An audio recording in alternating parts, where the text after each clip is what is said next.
And Meleager, whose destiny was also marked by the gods, tragically died before she could ever truly be free.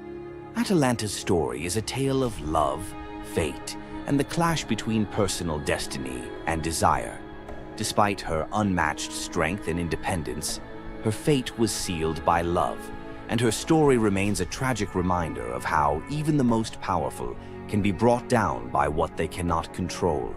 If Atalanta's bittersweet story of fate and love left you in awe, subscribe for more untold Greek myths and the heroes who shaped the ancient world. You've heard of a goddess whose beauty was unmatched. But what if I told you that her beauty wasn't what it seemed?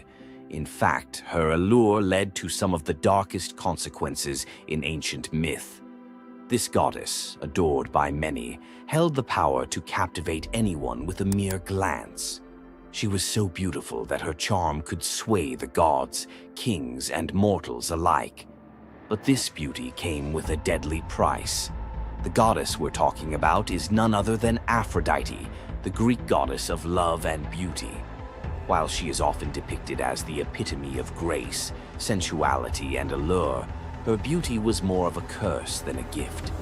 Aphrodite's powers extended beyond just physical beauty. Her charm was irresistible, but it came at a cost. Her very presence could bring turmoil. Many heroes and kings fell victim to their obsession with her. Take Paris, for instance. His decision to choose Aphrodite as the fairest of the goddesses set in motion the events that led to the Trojan War. His desire for her beauty caused the death of thousands and the fall of Troy. But Aphrodite's beauty didn't just destroy men, it could break gods too. The tale of her and Ares, the god of war, exemplifies this. While Aphrodite was married to Hephaestus, the god of blacksmiths, her passionate affair with Ares led to chaos among the gods. Her beauty wasn't just about attraction, it caused jealousy, betrayal, and ultimately destruction. Despite her dazzling appearance, Aphrodite was also a figure of deceit and destruction, proving that beauty, when it holds such power, can be dangerous. It's no wonder the ancient Greeks warned that appearances can be deceiving. Aphrodite's beauty may have dazzled the world, but her story teaches us that sometimes what's on the surface can mask a much darker reality. So, was Aphrodite's beauty a blessing or a curse? The myths suggest that beauty, when wielded by the gods, is never what it seems. If you want to uncover more hidden truths about gods and goddesses from the ancient world, hit that subscribe button. There's so much more to explore in these captivating stories of the past. Imagine having a wish so powerful that everything you touch turns to gold. Sounds like a dream, right? But for King Midas, this dream turned into a nightmare. Let's dive into his tragic story. Once upon a time, King Midas ruled over a prosperous kingdom known for his wealth and opulence. But Midas wasn't just content with riches. He wanted more. He wished for the ability to turn anything he touched into gold. One day, the god Dionysus appeared before him and, impressed by Midas's devotion, granted him the wish. At first, Midas was overjoyed. Everything he touched, his food, his treasures, his furniture, transformed into gold. His wealth grew beyond imagination, and his joy knew no bounds. But soon, Midas realized the curse of his wish. He touched a rose, gold. He touched his food, gold. Desperate for a meal, he tried to drink water, gold. In horror, Midas realized that even his daughter, whom he loved dearly, turned into a lifeless golden statue when he touched her. Furious with the consequences of his greed, Midas begged Dionysus for mercy. The god, seeing the king's suffering, told him to wash in the river Pactolus. And in that moment, Midas's golden touch was taken away. The river's waters, now imbued with Midas's curse, carried gold downstream, forever tainting the land. King Midas's story is a reminder that greed often blinds us to the consequences of our desires. His once prized gift became his greatest curse, teaching us that not all treasures are worth the price. If King Midas's tale of power and greed left you thinking, make sure to subscribe for more epic Greek myths and their timeless lessons. Stay tuned for more stories of fate, love, and the gods' wrath. Imagine a woman so terrifying that a single glance from her could turn anyone into stone. Medusa, a name that echoes through history as a monster, a villain, and a symbol of pure horror. But what if everything you thought you knew about her was wrong? Medusa wasn't always a monster. Her story is one of betrayal, injustice, and a curse she never deserved. She wasn't born a villain. She was made into one by the gods themselves. But even as a victim, she found a way to turn her tragedy into power. Today, we'll unravel the myth of Medusa and discover the deeper truth behind her story. From her tragic origins to her transformation into a feared Gorgon, to her epic confrontation with Perseus. This is the tale of Medusa like you've never heard it before. Long before the snakes, before the curse, Medusa was a mortal woman of extraordinary beauty. She wasn't born a monster. She was born human, the daughter of the sea gods, Phorcys and Ceto. While her sisters, Stheno and Euryale, were immortal Gorgons, Medusa stood apart as the only mortal among them. But it wasn't her mortality that set her apart. It was her beauty. Medusa's golden hair, radiant complexion, and striking eyes captured the attention of everyone, even the gods. She served as a priestess in the temple of Athena, goddess of wisdom and war, vowing to remain pure and devoted to the goddess. This is where her life took a tragic turn. According to the myth, Poseidon, the god of the sea, became infatuated with Medusa. Overcome by desire, he pursued her relentlessly, and one fateful day he cornered her in Athena's temple. Medusa, defenseless, could not escape his wrath. But instead of protecting her, Athena turned her fury against Medusa. The goddess, enraged by the desecration of her temple, cursed Medusa for what had happened, punishing the victim instead of the perpetrator. Athena's curse transformed Medusa into a Gorgon, a being so hideous that no one could bear to look at her. Her golden hair turned into a nest of venomous snakes, and her eyes became so powerful that a single glance could turn living creatures to stone. This moment defined Medusa's new existence.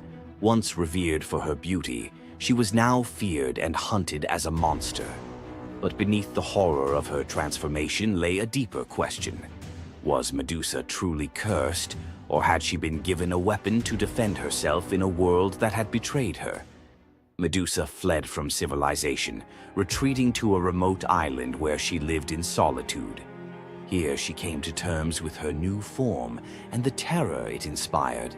The snakes in her hair hissed constantly, and her reflection, once a source of pride, was now a weapon she couldn't dare to look at.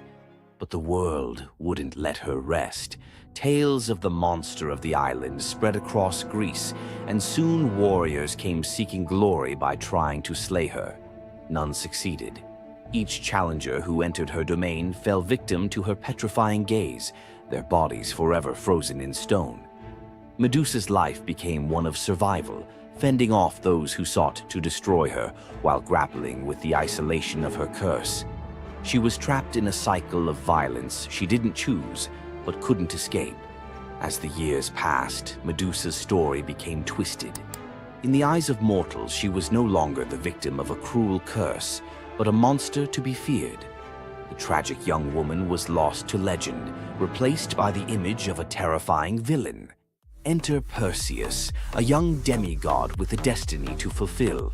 Tasked with bringing back Medusa's head as proof of his strength, Perseus embarked on a perilous journey to find her. But unlike the warriors before him, Perseus wasn't relying solely on his skill. He had the favor of the gods. Athena and Hermes provided Perseus with gifts to help him on his quest. Winged sandals to fly, a reflective shield to avoid Medusa's gaze, and a sword sharp enough to cut through anything. Most importantly, he was given a magical bag to safely carry her severed head. Perseus's journey to Medusa's lair was filled with danger, but none compared to the final challenge, facing the Gorgon herself. When Perseus arrived, Medusa was sleeping. For the first time in years, she looked peaceful, an almost human reminder of who she once was. But Perseus couldn't afford to hesitate. Using the reflective shield as a mirror, he avoided her petrifying gaze and struck with precision, severing her head in one swift motion. The blood that spilled from Medusa's neck gave birth to two incredible beings, Pegasus, the winged horse, and Chryser, a golden giant. Even in death, Medusa's body produced miracles, a testament to the power she had carried within her. Perseus carried Medusa's severed head back to Greece, where it became both a trophy and a weapon. Her gaze retained its power, turning enemies into stone, and Perseus used it to defeat his foes and protect his people. But Medusa's story didn't end with her death. Over time, her image transformed from that of a monster to a symbol of strength and defiance. Women, especially, began to reclaim her story, seeing her as a figure who resisted the gods and survived unimaginable betrayal. Today, Medusa is more than a mythological figure. She's an icon. Her face appears in art, literature, and even modern movements that challenge systems of power and oppression. But the question remains, was Medusa truly a monster, or was she a victim of a world that feared her power? Medusa's story is a reminder that myths are more than just tales of gods and heroes. They're reflections of human nature, of the injustices and triumphs we still see today. So, what do you think? Was Medusa a villain, or was she a misunderstood symbol of resilience? Leave your thoughts in the comments. Give this video a like if you found her story as fascinating as we did. And don't forget to subscribe to the channel for more deep dives into the myths and legends that continue to shape our world. Until next time, keep questioning, keep exploring, and keep looking beyond the surface. We all know Zeus, king of the gods, whose power seems absolute. If there's an ancient force even he won't cross. This is the story of how Zeus was humbled by the goddess of night herself, Nyx. Long before Zeus, there were primordial gods who were the universe's core forces. The most powerful was Nyx. Born from chaos, she is the night. Her domain is the inescapable shadow that falls over the world, and her children are forces like Hypnos, god of sleep, and Thanatos, god of death. Our story starts during the Trojan War. A furious Hera wanted to help the Greeks against Zeus's orders. To do it, she needed Zeus asleep. She went to Nyx's son, Hypnos, with an irresistible offer: put the king of the gods into a deep slumber. Hypnos was terrified. He'd helped Hera once before, and when Zeus woke up, his rage was legendary. He hunted Hypnos, ready to hurl him into the sea. The desperate god of sleep fled to his mother, Nyx.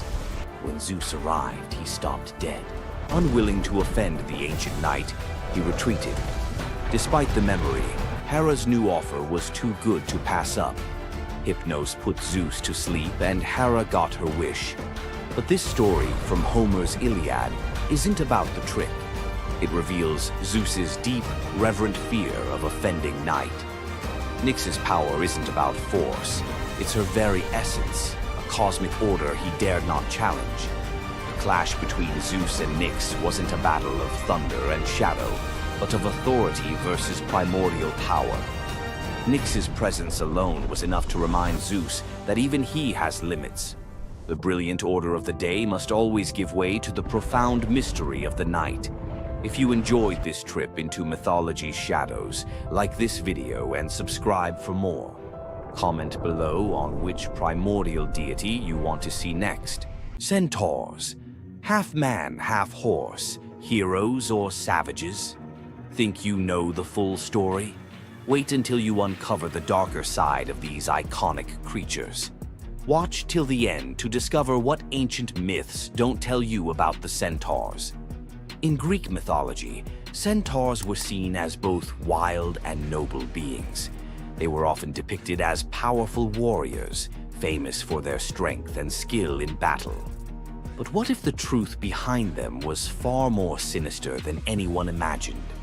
While some centaurs, like Chiron, were revered for their wisdom and kindness, many others were violent, uncontrollable creatures. These savage centaurs were known for their drunken brawls and uncontrollable rage. The most infamous event?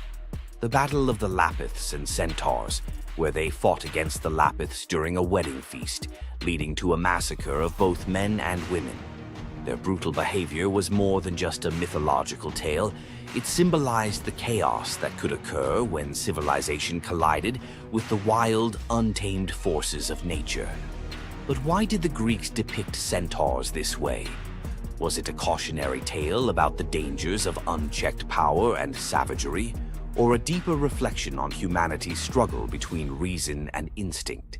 The darker truth behind the centaur myth might just hold the key to understanding the wild, primal side of ancient Greek culture. Centaurs are more than just mythical beasts. They represent the conflict within us all. If you're fascinated by the hidden truths of ancient myths, don't forget to subscribe for more dark stories from Greek mythology. Every Monday you log on. Every quarter you hit your targets. Every year you get a new set of KPIs, and every time the boulder rolls right back down the mountain. You feel trapped in a cycle of meaningless repetition. You call it the 9-to-5 grind. The ancient Greeks called it Sisyphus.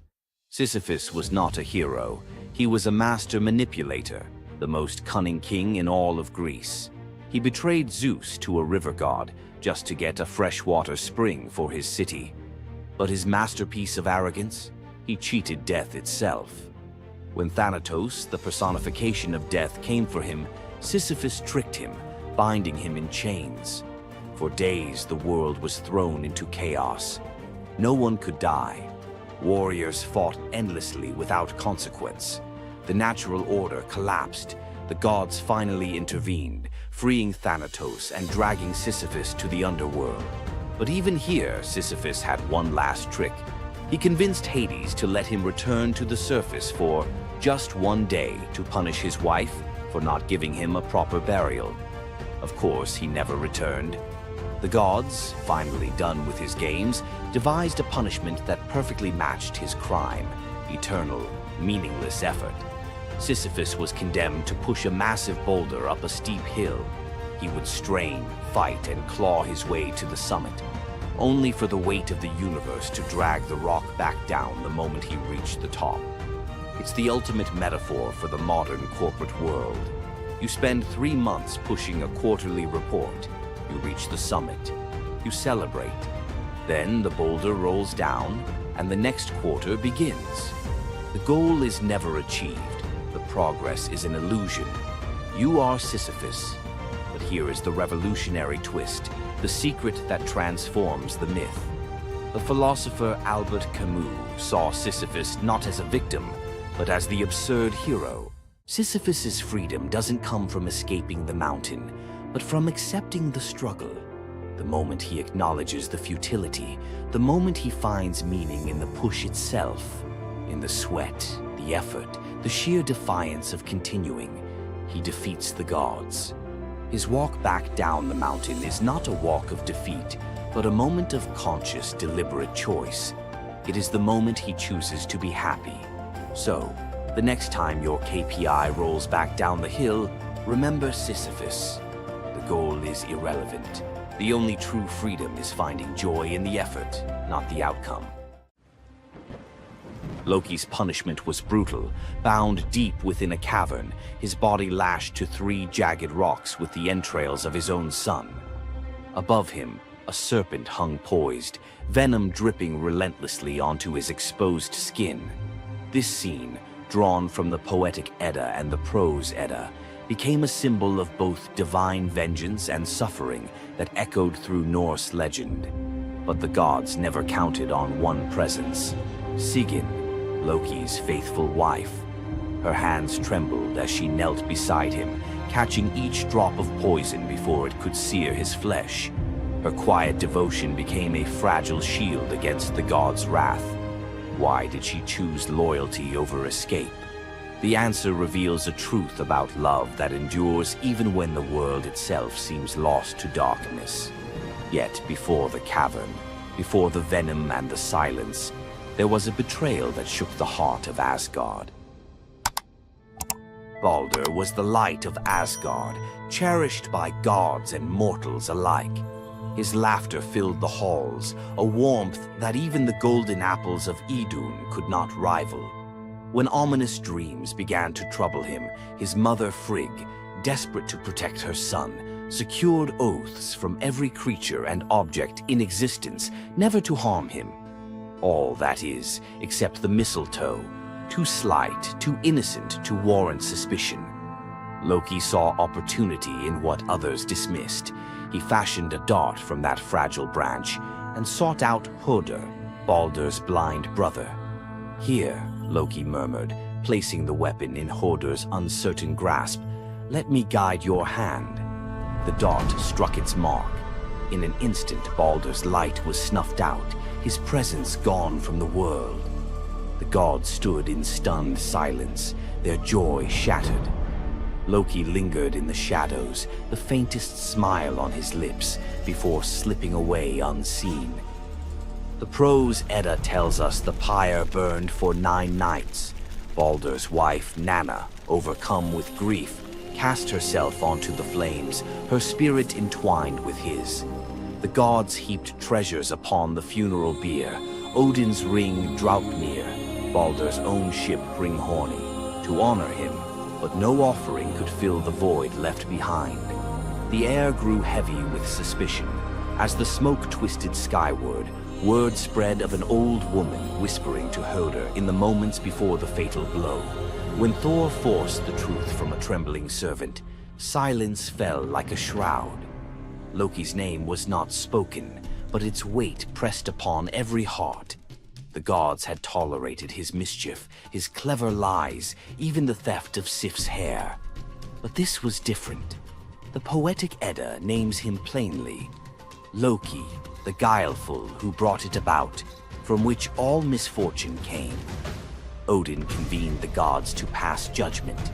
No mead flowed, no boasts rang out. The All-Father's single eye burned cold as he named Loki Oathbreaker and Kinslayer. Weapons gleamed in restless hands. Even gentle Friar's fingers tightened around his sword.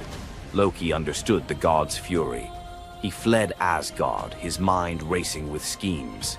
As told in the prose Edda, he built a lodge in the mountains, doors on every side, always watching for his pursuers. Still, he could not outrun their vengeance. Odin's gaze found him, even in hiding. When the gods arrived, Loki tried to slip away, transforming into a salmon to evade capture in the river's swift current. But Thor's grip proved stronger than fate. Dragged back through the gates he once helped raise, Loki passed faces twisted with anger and betrayal. The gods' judgment was swift. The path ahead led not to mercy, but to a place where pain and silence waited in the damp and the dark. They forced Loki into the heart of the earth, a cavern where the air pressed cold and heavy, and every sound echoed off stone walls, slick with damp. Water dripped steadily from above, each drop magnifying the hush that settled over the gods as they set to their grim task. The stench of venom lingered, sharp and persistent, mingling with the iron tang of old blood. Odin's single eye caught the flicker of Skadi's movement. A silent nod passed between them, sealing what would come next. 3 massive boulders, freshly gouged with holes, stood ready. The gods had not brought chains or rope. Instead, they made Loki's punishment a reflection of his own chaos. The prose: Edda tells us they transformed one son, Vali, into a wolf who slew his brother, Nari. With the entrails of Nari turned to iron by the gods' will, they bound Loki fast, wrists, neck, thighs, and ankles, locked tight against the unyielding stone. As the Volispar declares, with the guts of his ice-cold son, the killer is bound. Each knot and twist was deliberate, a reminder that his own blood now held him captive. The weight of the rocks pressed into his flesh, a constant ache that would never fade. Skadi stepped forward, her presence sharp as frost. In her hands, a serpent writhed, its fangs gleaming. She fixed the creature to a stalactite directly above Loki's face. "For Balder," she said, her voice steady and cold. The serpent's jaws parted, and a bead of venom gathered at its tip. It hung for a moment, then fell. Loki's scream reverberated through the cavern, his body arching in agony as the venom burned into his skin. The pain was relentless, searing into bone, and the world above felt its echoes, earthquakes shaking Midgard, rivers shifting, the roots of Yggdrasil quivering. The gods watched in silence, their faces unreadable. Justice, they believed, had been served. As the serpent's venom continued its slow assault, the rhythm of torment became all-consuming.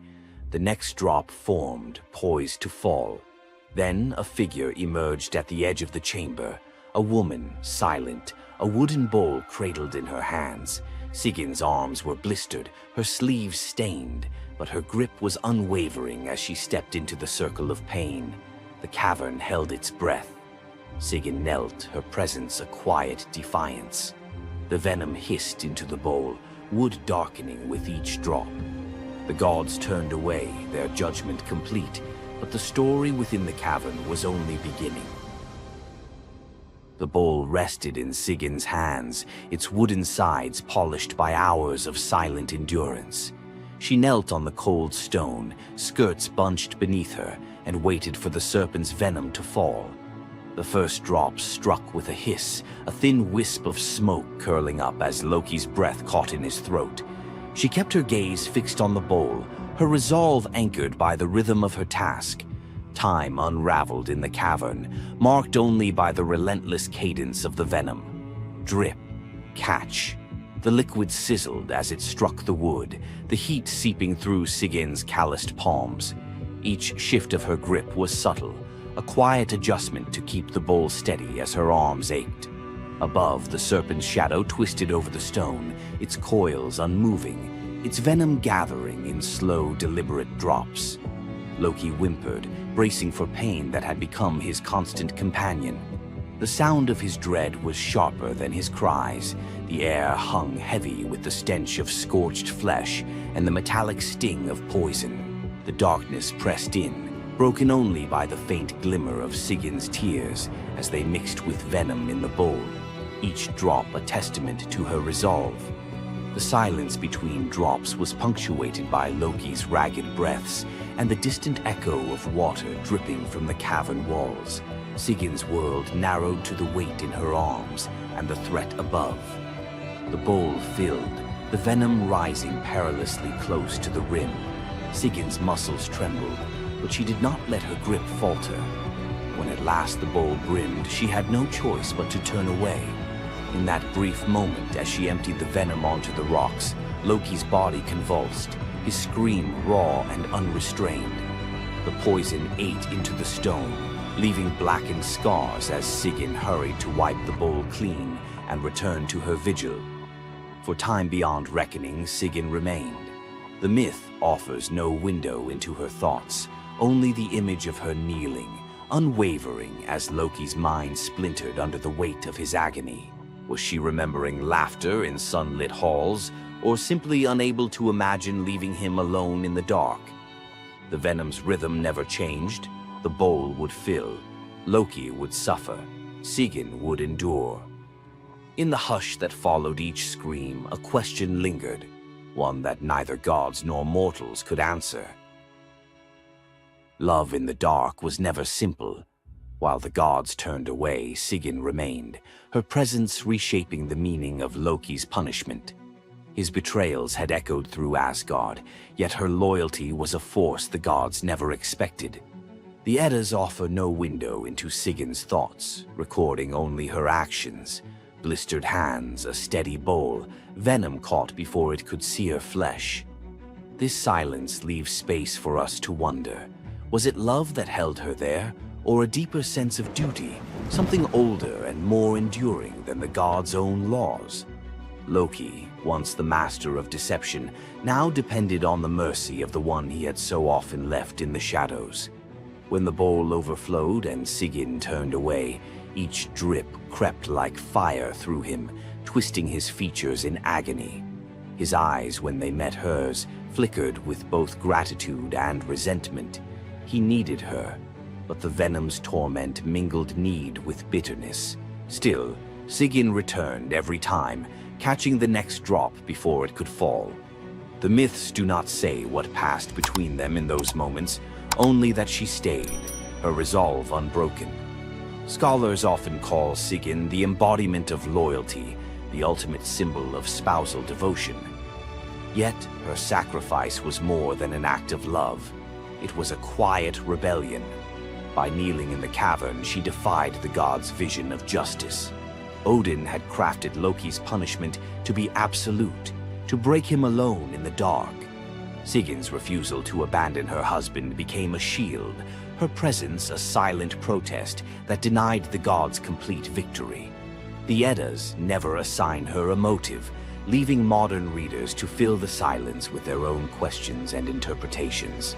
Was her endurance an act of compassion, or a challenge to the order imposed by the gods? Each drip marked the passage of time, each bowlful a measure of suffering and steadfastness. Loki's laughter, once quick and sharp, faded into broken gasps. His words, sometimes curses, sometimes pleas, found no purchase. Sigyn's hands grew raw and ruined, but she did not falter. The cycle of pain and mercy continued, unbroken. In the end, it was not just Loki who endured the gods' punishment. Sigyn's vigil transformed it, turning isolation into a shared ordeal. In the darkness, her silent defiance and unwavering love became part of the myth, a testament to the power of presence, even when the world has turned away. Sigyn's vigil stands as one of Norse myth's quiet marvels, a steady presence in the shadows, her strength measured not in battle, but in endurance beside the one the gods condemned. As Loki writhed beneath the venom's relentless burn, Sigyn's hands never wavered. The Eddas remember her not for words or deeds of glory, but for the silent rhythm of her care. Her story reminds us that sometimes love endures in darkness. Sigyn's vigil continues until the twilight of the gods, Ragnarok, whenever that may come. Would you have stayed? If Sigyn's silent strength moved you, let us know in the comments or share your favorite Norse hero below. Thor, the thunder god, woke up to find his greatest nightmare had come true. Mjolnir, his mighty hammer that could level mountains and control lightning itself, was gone. Without it, the thunder god was powerless, vulnerable, and mocked. The weapon that defined his very identity as protector of Asgard had vanished without a trace. But what happened next would humiliate him more than any defeat in battle. To get his hammer back, Thor would have to do something that went against every fiber of his warrior identity. You won't believe the disguise he ends up in. It all began on what should have been an ordinary morning in Asgard. Picture Thor reaching for the leather grip that had been at his side for countless centuries, his fingers closing around nothing but empty air. The spot where Mjolnir should rest felt cold and wrong, like a missing tooth that your tongue keeps finding. Thor's morning routine, as predictable as sunrise over Asgard's golden halls, shattered in that single moment of realization. The hammer forged by dwarven masters, the weapon that could summon lightning and level mountains, had vanished without so much as a whisper of sound. The initial shock hit Thor like a physical blow. His hand remained suspended in space, still reaching for what wasn't there. Then panic crept in, cold and relentless. He let out a blood-curdling roar of sheer rage, the whole palace trembling. Without Mjolnir, he was powerless, vulnerable, and mocked, stripped of the weapon that made him Asgard's primary defender. The enemies that prowled the borders of the 9 realms knew about his mighty hammer. They counted on Thor's strength to keep them at bay. Now that strength was gone. Word spread through Asgard's halls faster than wildfire. The other gods gathered in emergency council, their faces grave as they grasped the full scope of the crisis. Odin's ravens had brought no news. The watchmen at the gates had seen nothing. Mjolnir had simply disappeared, as if it had never existed at all. The assembled gods understood what Thor's loss meant for their realm. Asgard stood vulnerable, its greatest protector reduced to a shadow of his former self. Loki stepped forward through the crowd of worried gods, his familiar, cunning smile playing at the corners of his mouth. He offered to investigate the theft using his shape-shifting abilities, volunteering to venture where other gods could not go undetected. The council accepted his proposal immediately, desperate for any lead in their search. Thor watched his brother prepare for the mission, knowing that Loki's success or failure would determine his own fate. Loki first borrowed Freya's magic feathered coat, allowing him to fly in falcon form to Jotunheim without raising alarms. Each dead end pushed Thor deeper into desperation. He imagined facing his enemies defenseless, their laughter echoing as they realized the thunder god carried no thunder. The trail finally led to the most dangerous territory of all, Jotunheim, the realm of the giants. Loki strode into the council chamber with the confident gait of someone who had solved a mystery, but his expression carried an ominous weight. The giant Thrym, lord of the frost giants, had openly boasted about his theft from his massive throne of ice and stone. He had buried Mjolnir 8 leagues beneath the frozen earth of his realm, thrice deeper than any giant's hall, he claimed, placing it where even Thor's strength would be useless. Thrym had what he thought was a simple demand for the Norse gods. He wanted the beautiful goddess Freya as his bride in exchange for the hammer's return. The giant had fixated on her legendary beauty and grace, convinced that possessing both Mjolnir and the goddess of love would make him the most powerful being in all the 9 realms. His arrogance knew no bounds as he described his elaborate wedding plans to Loki, speaking of golden halls and feasts that would last for weeks. Thrym believed the gods had no choice but to accept his terms. When Loki spoke to the council about Thrym's demand, the council fell silent. Freya's reaction shattered the tense quiet that followed Loki's report, causing her rage to break the Brysinger necklace, its gems scattering across the floor in glittering fragments. She declared she would rather throw herself into the deepest ocean than marry the frost giant who dared make such a demand. The gods found themselves trapped in an impossible situation. They could sacrifice one of their most beloved goddesses to a giant's lust, or they could leave Thor permanently weakened and Asgard vulnerable to every enemy that prowled the borders. The council erupted in frantic debate. Some suggested launching a full assault on Jotunheim, but Thrym's fortress was impregnable and his army vast. Others proposed trickery or negotiation, but every path led to either devastating war or humiliating surrender. Heimdall, the far-seeing guardian who watched over the Rainbow Bridge, had remained silent throughout the heated discussions. When he finally spoke, his words stopped every conversation in the hall. His suggestion was so outrageous, so completely unthinkable, that even Loki's jaw dropped open in shock. The gods stared at Heimdall as if he had lost his mind, but they were out of other options. What he proposed, however, would challenge everything Thor stood for as a warrior. Heimdall's words hung in the air like a challenge to the very foundations of Norse honor. The far-seeing god had suggested that Thor disguise himself as a bride and infiltrate Thrym's wedding feast to recover Mjolnir. He spoke with calm authority, tie housewife's keys about his waist, and pin bridal jewels upon his breast. The idea was so fundamentally opposed to Norse concepts of masculine honor that Thor's initial response shook the very walls of Asgard. He declared the plan preposterous and swore he would never hear the end of it if word spread that the Thunder God had dressed as a woman. The assembled gods watched in tense silence as their mightiest protector wrestled with a challenge that could not be solved through brute force or lightning strikes. They had already considered launching a full assault on Jotunheim, but Thrym's fortress was impregnable and his army vast. No other choice remained. Thor paced the hall like a caged wolf, his massive fists clenched as he grappled with the impossible choice between his warrior's pride and his duty to protect Asgard. Every instinct in his body rebelled against the idea of abandoning his identity as a fearsome warrior to play the role of a delicate bride. Loki stepped forward with barely contained excitement, volunteering to accompany Thor as his maidservant. The trickster god's eagerness to participate in this elaborate deception revealed his true nature. While Thor struggled with the concept, Loki was already plotting the specifics of costumes, mannerisms, and the lies they would need to maintain throughout their dangerous mission. The transformation began with layers of bridal linen draped over Thor's massive frame. Servants brought forth delicate jewelry, housewife's keys that symbolized domestic authority, and a dainty hood for his head. Finally came the precious necklace of Brisingar. Each item added to the disguise felt like another blow to Thor's warrior identity.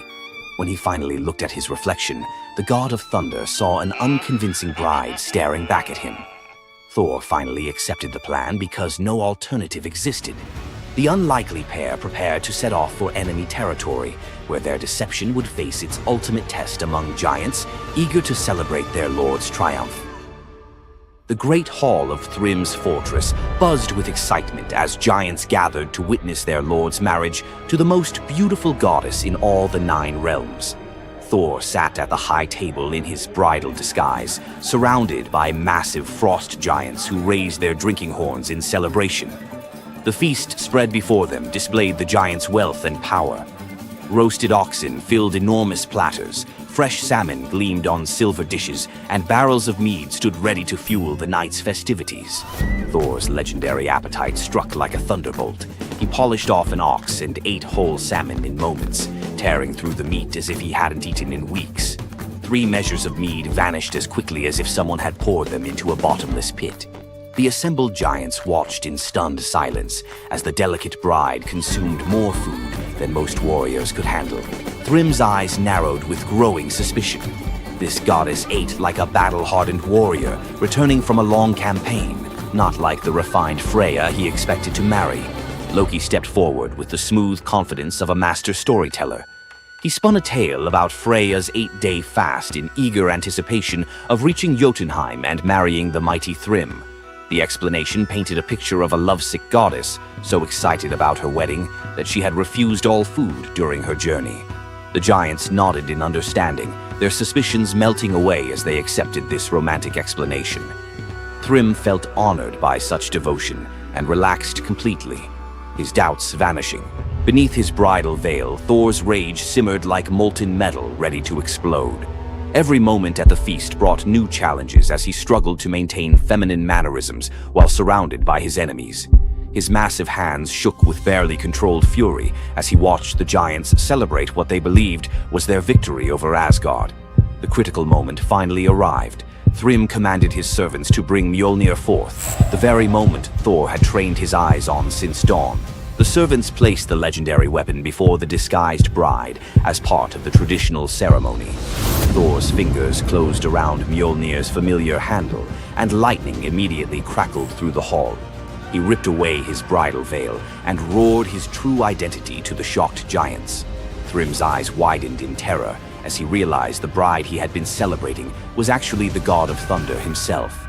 Thor swung Mjolnir, killing Thrym instantly after crushing his skull with Mjolnir, then turned on the assembled giants, and even the pleading giantess met Mjolnir's crack before the hall fell silent. The theft that had begun with arrogance ended in complete destruction. This tale reveals how even the mightiest heroes must sometimes sacrifice their pride to protect what matters most. Back in Asgard, the Aesir never spoke of the bearded bride again, though a few still hide a smirk when Thor raises Mjolnir. And we end this story with a very valuable lesson. Never steal Thor's hammer. And if you're going to, don't make him dress like a woman.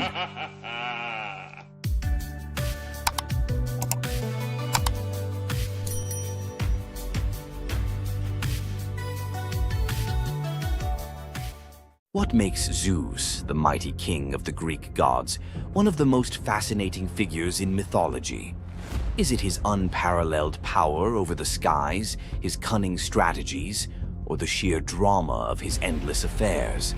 While his tales are legendary, there's one story that stands out: the epic battle that earned Zeus his throne, the Titanomachy. This isn't just a story of a god's rise to power, it's a tale of rebellion, alliances, betrayal, and the ultimate struggle between two generations of divine beings.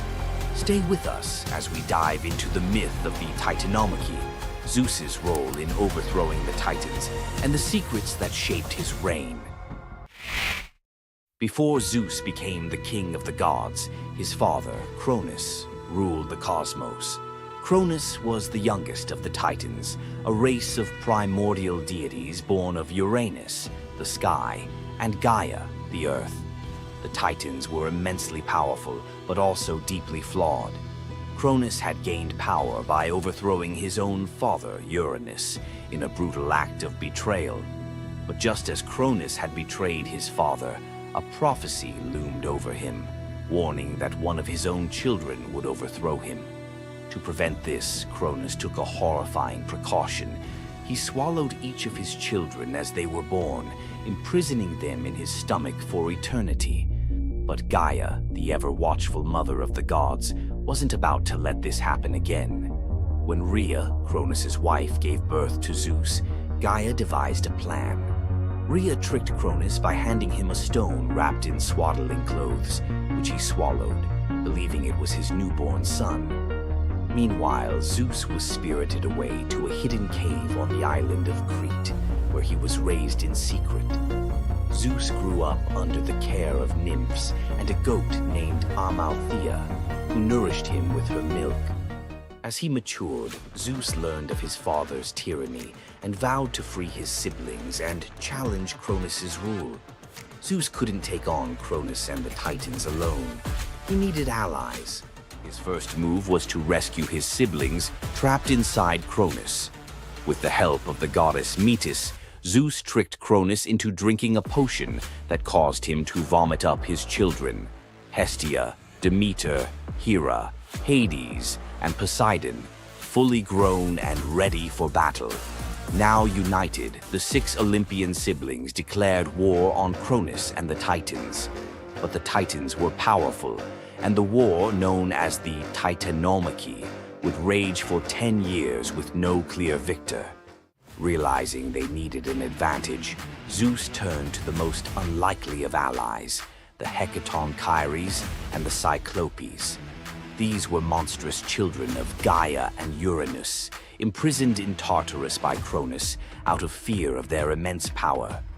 The Hecatonchires had 100 hands and unparalleled strength, while the Cyclopes were master craftsmen. Zeus descended into Tartarus, defeated its terrifying guardians, and freed these imprisoned beings. In gratitude, the Cyclopes forged weapons for Zeus and his brothers. Zeus received the thunderbolt, Poseidon the trident, and Hades a helmet of invisibility. With these tools and the raw power of the Hecatonchires, the Olympians finally had the upper hand. The final clash of the Titanomachy was a cosmic spectacle. The Titans, led by Cronus, unleashed their full fury, shaking the very foundations of the universe. Mountains crumbled, seas boiled, and the skies erupted in chaos. But Zeus and his allies were relentless. Zeus hurled his thunderbolts with unerring precision, scorching the battlefield and scattering the Titans' ranks. Poseidon unleashed massive earthquakes, and Hades used his helmet of invisibility to sow confusion among their enemies.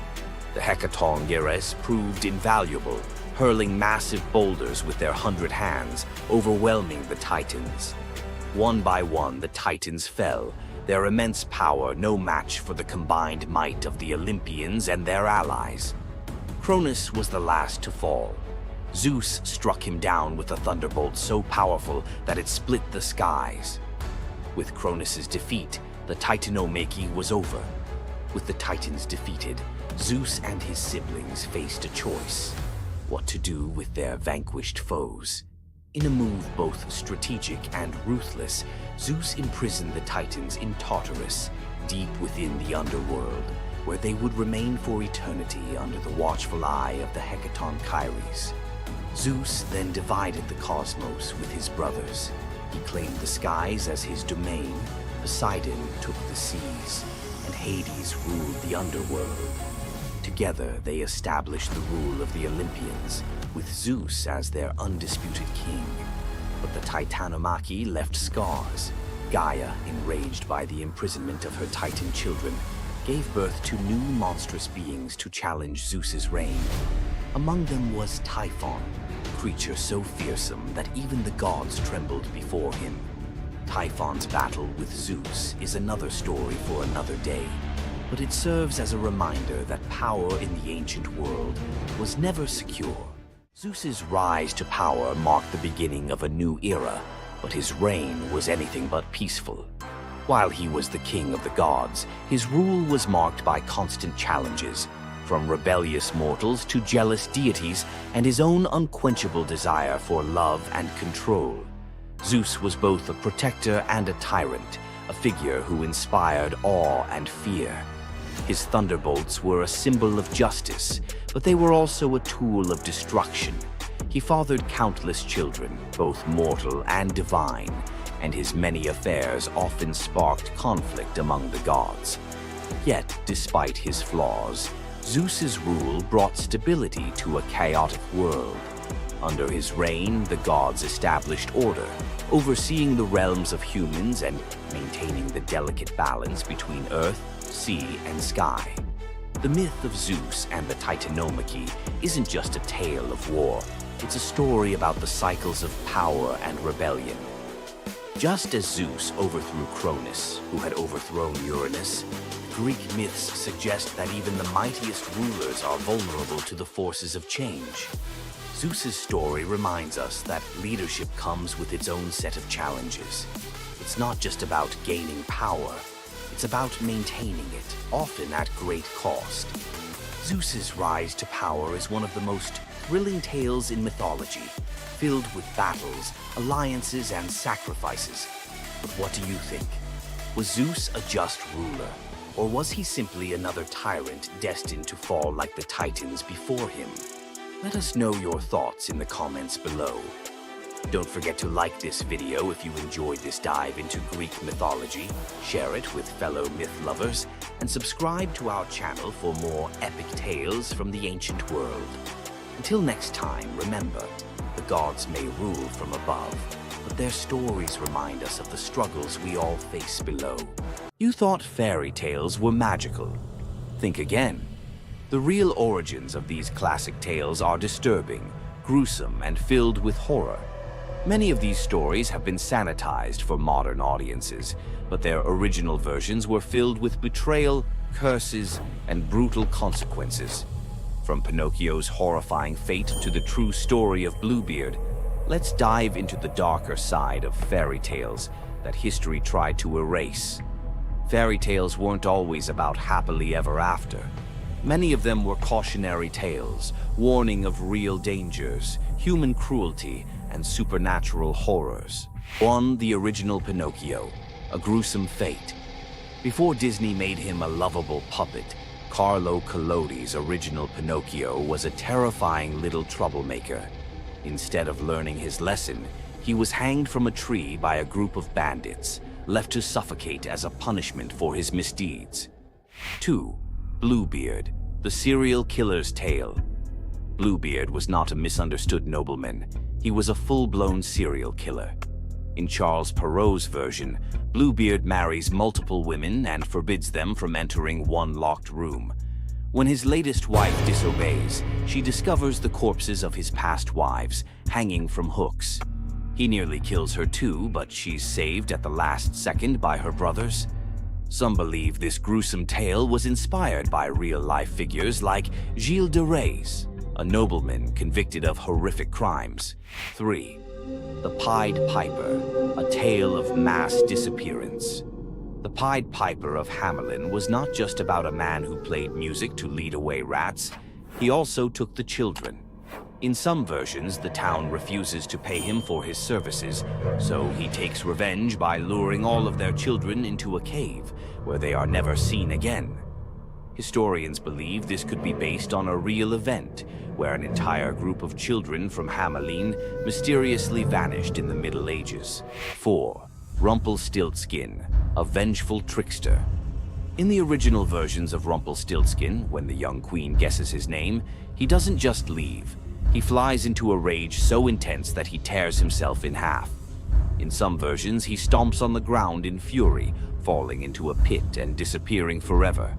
His obsession with taking the queen's child has led some to believe he wasn't just a trickster, but something far darker. 5. The Robber Bridegroom, a wedding night nightmare. This lesser-known grim tale tells the story of a young woman forced to marry a wealthy man. Suspicious of her husband-to-be, she follows him to his home, only to discover that he and his band of robbers murder and eat women. She watches in horror as they butcher a young girl, cutting her into pieces. Luckily, she escapes and exposes them, leading to their execution. 6. The Juniper Tree, a tale of cannibalism and revenge. One of the most horrifying grim fairy tales, The Juniper Tree tells of a stepmother who decapitates her stepson, cooks his body, and feeds it to his unsuspecting father. The boy's sister buries his bones under a juniper tree, and from the tree the boy returns as a vengeful spirit, transforming into a bird and dropping a millstone on his stepmother, crushing her to death. 7. The Girl Without Hands, a story of betrayal and survival. In this disturbing fairy tale, a poor man accidentally sells his daughter to the devil in exchange for wealth. When she resists the devil's temptations, her own father chops off her hands to fulfill the bargain. Eventually, she escapes, gains magical silver hands, and finds a happier fate, but not before enduring unimaginable suffering. Why were these stories so disturbing? Fairy tales weren't just for children. They were warnings, morality lessons, and sometimes outright horror stories meant to instill fear and obedience. Over time, many of them were altered, softened, or rewritten to make them more acceptable. Which of these dark fairy tales shocked you the most? Want to uncover more forgotten stories and chilling legends? Subscribe now and dive into the forgotten history of fairy tales. What would you do if you gave up everything for love, only to be betrayed by the one you trusted most? In the Greek myth of Medea, love led to ultimate revenge, and the consequences were deadly. Let's dive into this tragic tale. Medea, a sorceress of immense power, fell in love with Jason, the leader of the Argonauts, when he came to her homeland seeking help. Medea, who was deeply in love with him, used her magic to aid him in his quest for the Golden Fleece. She betrayed her own family, murdered her brother, and helped Jason achieve his goal, all out of love for him. Once Jason had the fleece, Medea fled with him to Greece, where they started a life together. But as time went on, Jason's love for Medea faded. He decided to marry Glauce, the daughter of Creon, the king of Corinth, in an effort to secure a more powerful position. Medea, heartbroken and furious at the betrayal, decided to exact her revenge. She used her powers to craft a poison so deadly that it would burn Glauce alive when she put on a beautiful dress that Medea had sent her as a gift. But Medea didn't stop there. In her grief and rage, she murdered her own children, Jason's children, to ensure he would suffer the most for his betrayal. The pain of losing everything she loved was unbearable, and Medea, having left nothing behind but destruction, fled to Athens, leaving Jason to wallow in his sorrow and regret. Medea's story is a tragic reminder of the destructive power of betrayal and the extreme lengths to which love can drive someone. Sometimes love is not only blind, but it can also lead to devastation and vengeance. Does Medea's vengeance leave you thinking about the darkest side of love? Subscribe for more ancient Greek myths filled with twists, power, and passion. Ever wondered what it would be like to walk through the ancient world and encounter mythical creatures from Greek mythology?